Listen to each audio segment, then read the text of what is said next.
ತಾಲೂಕಿನ ಕುರ್ಚಿ ಮತಕ್ಷೇತ್ರದಲ್ಲಿ ಮಾನ್ಯ ಶಾಸಕರಾದ ಮಹೇಂದ್ರ ತಮ್ಮಣ್ಣವ್ರ ಸರ್ ಅಧ್ಯಕ್ಷತೆಯಲ್ಲಿ ಇವತ್ತು ಕೃಷಿ ಹೊಂಡದ ಸುತ್ತಲೂ ತಂತಿ ಬೇಲಿ ಅಳವಡಿಸಿ ಇದರದೊಂದು ಕರಪತ್ರವನ್ನು ಬಿಡುಗಡೆ ಮಾಡಲಾಯಿತು. ಈ ಕೃಷಿ ಹೊಂಡಗಳ ಸುತ್ತ ತಂತಿ ಬೇಲಿ ಯಾಕೆ ಅಳವಡಿಸಬೇಕಂತಂದ್ರೆ ಇತ್ತೀಚಿನ ದಿನಗಳಲ್ಲಿ ನಾವು ಬೆಳಗಾವಿ ಜಿಲ್ಲೆಯಲ್ಲಿ ಸುಮಾರು 5,000 ನಮ್ಮ ತಾಲೂಕಲ್ಲೇ ಒಂದು 800ಕ್ಕೂ ಅಧಿಕವಾಗಿ ಕೃಷಿ ತೋಟಗಾರಿಕೆ ಹಾಗೂ ಮಹಾತ್ಮ ಗಾಂಧಿ ನರೇಗಾ ಯೋಜನೆಯಲ್ಲಿ ವಿವಿಧ ಯೋಜನೆಗಳಲ್ಲಿ ನಾವು ಕೃಷಿ ಹೊಂಡಗಳನ್ನು ನಮ್ಮ ರಾಯಬಾಗ ತಾಲೂಕು ನಿರ್ಮಿಸಲಾಗಿದೆ. ಈ ನಿರ್ಮಿಸೋದ್ರಿಂದ ಏನಾಗ್ತದೆ ಅಂದ್ರೆ ಪ್ರಾಣ ಹಾನಿ ಅಥವಾ ಜಾನುವಾರುಗಳ ಹಾನಿ ಆಗ್ತದೆ. ಒಂದು ಸಾರಿ ಕೃಷಿ ಹೊಂಡದಲ್ಲಿ ಯಾರಾದರೂ ಪ್ರಾಣಿಗಳಾಯಿತು, ಮನುಷ್ಯರಾಯಿತು, ಯಾರಾದರೂ ಕಾಲು ತಪ್ಪಿ ಕಾಲು ಜಾರಿ ಹೋಗಿ ಬಿದ್ದು ಅಂದರೆ ಮೇಲೆ ಎದ್ದು ಬರೋದು ಕಷ್ಟ ಸಾಧ್ಯ ಆಗ್ತದೆ.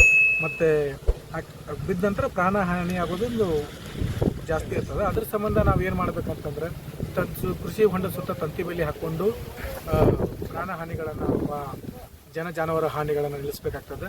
ಇದ್ರ ಜೊತೆಗೆ ಏನಾದರೂ ಯಾವುದು ಕ್ರಮ ತಗೋಬೇಕು ಇನ್ನೊಂದಂದ್ರೆ ಇದು ಕೃಷಿ ಹೊಂಡದ ತಂತಿ ಬೇಲಿ ಆಯಿತು, ಅದ್ರ ಜೊತೆಗೆ ನಾವು ಒಂದು ನೆಟ್ಟು ಅದಕ್ಕೊಂದು ಹಗ್ಗ ಬಿಟ್ಕೊಂಡು ಒಂದು 8ರಿಂದ 10-15 ಫೂಟದ ಒಂದು ಹಗ್ಗ ಬಿಟ್ಕೊಂಡು ಅದರಿಂದ ಯಾರಾದರೂ ಅಕಸ್ಮಾತ್ತಾಗಿ ಅಪ್ಪಿತಪ್ಪಿ ಅಲ್ಲಿ ಏನಾದ್ರು ಇದು ಮಾಡೋಕ್ಕೆ ಹೋಗಿ ಕಾಲು ತಪ್ಪಿ ಜಾರಿ ಬಿದ್ರೂ ಅವರು ಆ ಹಗ್ಗ ಮುಖಾಂತರ ಅವ್ರ ಮೇಲೆ ಎಬ್ಸ್ಕೊಂಡು ಅದನ್ನು ಬರುವಂಥ ಒಂದು ಇದು ಮಾಡ್ಕೋಬೋದು.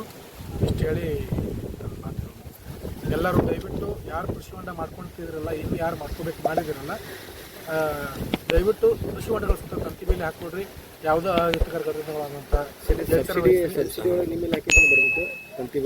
ಈಗ ನಮ್ಮ ಇಲಾಖೆ ಒಳಗೆ ನಾವು ಕೃಷಿ ಭಾಗ್ಯ ಯೋಜನೆ ಅಡಿ ಹಾಗೂ SDMF ಅಂತ 2 ಯೋಜನೆಗಳಿದ್ದಾವೆ. ಈ 2 ಯೋಜನೆಗಳಲ್ಲಿ ನಾವು ಈಗ ಪ್ಯಾಕೇಜ್ ಮುಖಾಂತರನೇ ಅವರಿಗೆ ಕೃಷಿ ಹೊಂಡ ಮಾಡೋದಾಯಿತು, ಪಾಲಿಥೀನ್ ಕೊಡೋದಾಯಿತು, ಡೀಸೆಲ್ ಪಂಪ್ ಸೆಟ್ ಕೊಡೋದಾಯಿತು, ಸ್ಪ್ರಿಂಕ್ಲರ್ ಸೆಟ್ ಕೊಡೋದಾಯಿತು. ಜೊತೆಗೆ ತಂತಿ ಬೇಲಿನೂ ಇದರಲ್ಲೇ ನಾವು ಅವ್ರಿಗೆ ಸಬ್ಸಿಡಿ ಮುಖಾಂತರ 40% ಸಬ್ಸಿಡಿ ಮುಖಾಂತರ ಅಕಸ್ಮಾತಾಗಿ ಅವರು ಒಂದು 30,000-40,000 ರೂಪಾಯಿ ತಂತಿ ಬೇಲಿ ಖರ್ಚಾಗ್ತದೆ. ಒಂದು ಎಕ್ಸಾಂಪಲ್ ಒಂದು 21x21 ಮೀಟರ್ ಕೃಷಿ ಹೊಂಡದಷ್ಟು ನಾವು ಒಂದು 30,000-40,000 ರೂಪಾಯಿ ಖರ್ಚು ನಾವು ಅವರಿಗೆ 14,000ರಿಂದ 18,000 ನಾವು ಅವರಿಗೆ ಸಬ್ಸಿಡಿ ಕೊಡ್ತೀವಿ. ಈಗ 50% ಸಬ್ಸಿಡಿ ಕೊಡ್ತೀವಿ. ಇಲ್ಲಿ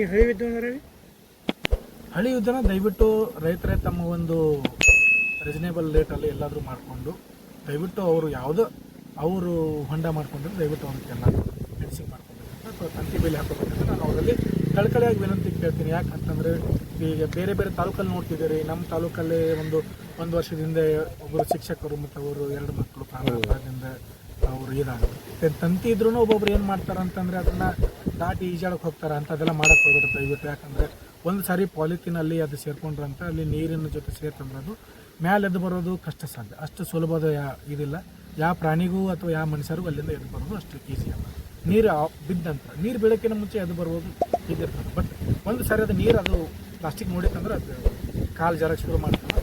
ಅದಕ್ಕಾಗಿ ಯಾರು ದಯವಿಟ್ಟು ಈಜಾಡುತ್ತೆ ಅಂತಂದ್ರೂ ನಾವು ಸುರಕ್ಷಿತ ಸ್ಥಳದಲ್ಲಿ ಬೇರೆ ಬೇರೆ ಬಾವಿ ಅಂತ ಈಜಾಡು ದಯವಿಟ್ಟು ಕೃಷಿ ಹೊಂಡಗಳಲ್ಲಿ ಈಜಾಡೋದು ಅಥವಾ ಅಲ್ಲಿಂದ ನೀರೆಲ್ಲ ತೆಗೆಯೋದು ಅಂತೆಲ್ಲ ಮಾಡೋಕ್ಕೆ ಹೋಗಬಾರ್ದು ಅಂತ ನಾನೆಲ್ಲ ನಮ್ಮ ತಾಲೂಕಿನ ರೈತರಲ್ಲಿ ಕಳಕಳಿಯಾಗಿ ಕೇಳ್ತೀನಿ. ತಮ್ಮ ಹೆಸರು ಸರ್?